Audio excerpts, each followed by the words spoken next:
इस वक्त की बहुत बड़ी खबर है, केवल 1 घंटे की वोटों की गिनती के बाद महायुति का रुझानों में जादुई आंकड़े को छू लेना, ये महाराष्ट्र के चुनाव के नतीजों के बारे में बहुत कुछ बताता है।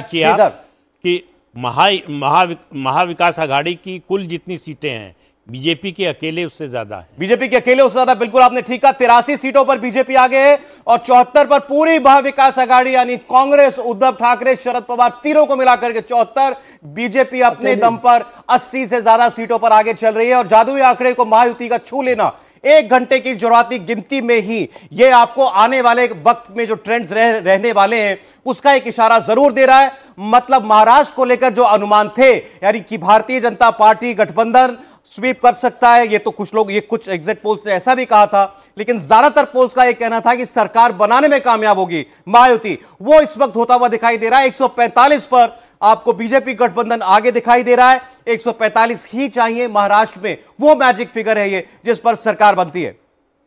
और अगर आप एक बार फिर रीजन वाइज अगर आपको बताना चाहे ये 145 सीटें कहां से आई हैं, तो विदर्भ इसमें एक बड़ा योगदान दे रहा है महायुति के लिए, यानी बीजेपी गठबंधन के लिए। 27 सीटों पर विदर्भ के रीजन में बीजेपी गठबंधन जो है वो आगे। मैंने आपको बताया था कि ये वो इलाका है जहां बीजेपी और कांग्रेस की सीधी टक्कर है ज्यादातर सीटों पर। कांग्रेस गठबंधन 22 सीटों पर आगे, मतलब कांग्रेस बीजेपी से डायरेक्ट फाइट में एक बार फिर पिछड़ती हुई दिखाई दे रही है। 51 ट्रेंड्स हैं, 60 में से हमारे पास। और विदर्भ में अगर बीजेपी आगे है, इसका मतलब अपने उसने खोया हुआ ग्राउंड वापस पाने में कामयाबी हासिल की है। नॉर्थ महाराष्ट्र के 36 में से 27 रुझान हमारे पास हैं और यहां दुगने के अंतर से बीजेपी गठबंधन आगे। 18 पर बीजेपी प्लस आगे है, कांग्रेस प्लस 9 पर आगे है। यानी लोकसभा के कठिन दौर में भी जो इलाका बीजेपी ने अपने पास रखा उसमें वो इस वक्त भी आगे है।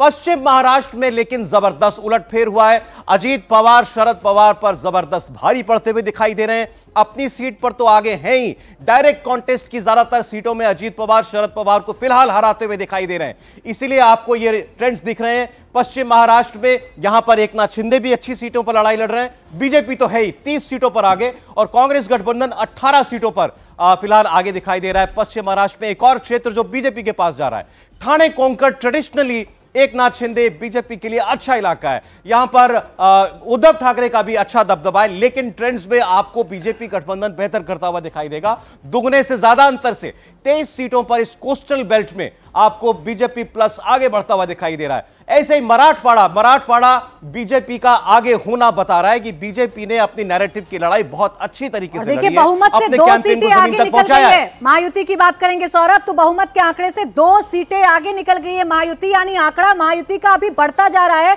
शुरुआती रुझानों में ये नहीं कह सकते कि कहीं पर कोई भी जो पार्टी है उनका जो आंकड़ा है वो स्टे कर रहा है। 149 सीटें आप देखिए, 149 सीटों पर फिलहाल महायुति आगे चल रही है। और मुंबई रीजन की आप बात करेंगे तो मुंबई रीजन में भी महायुति आगे चल रही है। मुंबई रीजन को बीजेपी और शिवसेना का होल्ड वाला क्षेत्र माना जाता रहा है। शिवसेना अब टूट चुकी है और देखिए 150 सीटें पर महायुति आगे चल रही है, 82 पर महाविकास आघाड़ी आगे चल रही है। बहुमत के आंकड़े से 5 सीटें, 150 सीटें आप कह सकते हैं कि शुरुआती रुझान में महायुति क्लीन स्वीप कर रही है, महाराष्ट्र को क्लीन स्वीप करती हुई नजर आ रही है, यानी कि बड़ी बढ़त के साथ आगे बढ़ रही है। 150 सीटों पर अगर महायुति ने बढ़त बनाई है तो आप समझिए कि जितने भी रीजन हैं, यानी कि 6 रीजन में बढ़त बनाई है बीजेपी ने, कमबैक किया है। लोकसभा चुनावों में जो नुकसान बीजेपी को हुआ, जो नुकसान महायुति को हुआ, उसका कमबैक किया है। और दोनों जो अलाई पार्टनर हैं वो भी इसी तरीके से काम कर रहे हैं। शिंदे को 40 और अजीत 27 पर है। 51 सीटों का रुझान आना बाकी है अभी, अगर आप देखोगे। और जिस तरीके से अभी 152 सीटों पे चलेगी तो लगभग तय हो गया है कि महायुति सरकार बनाने जा रही है।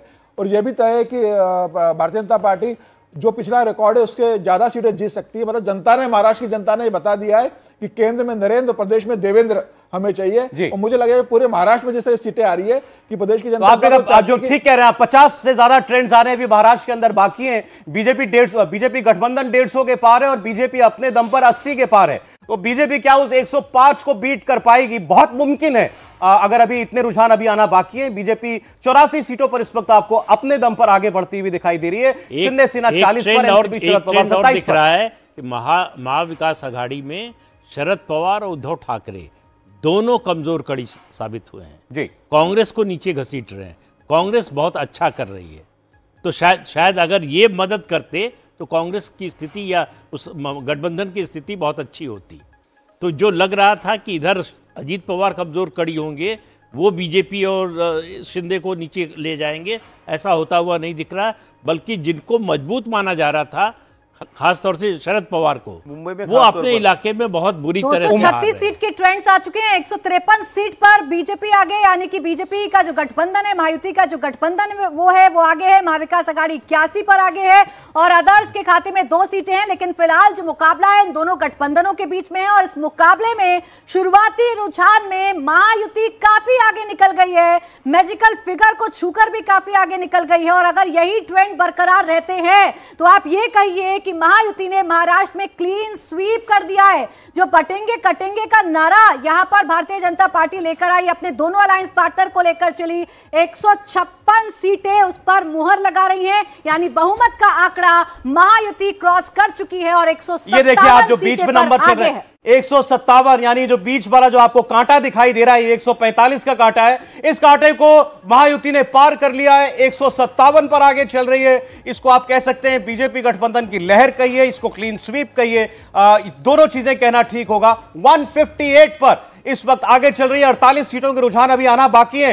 महाराष्ट्र में बीजेपी की आंधी 159 सीटों पर इस वक्त महायुति आगे। आरती, एक कमेंट आपका महाराष्ट्र पर।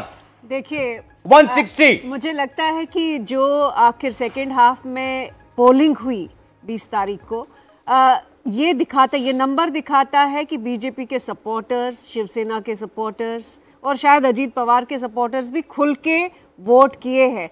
हालांकि अभी ये शुरुआती रुझान है और हमें और 1 घंटा रुकना चाहिए क्योंकि बार-बार नंबरों से नजर नहीं हट रही है आरती जी हमारी, क्योंकि ये जो नंबर है वो तेजी से बढ़ रहे हैं। 161 पर अगर महायुति अभी से आगे है, 160 ये 2019 का आंकड़ा है बीजेपी शिवसेना का, 161 सीटें जीत, और वही आंकड़ा छू भी रही है।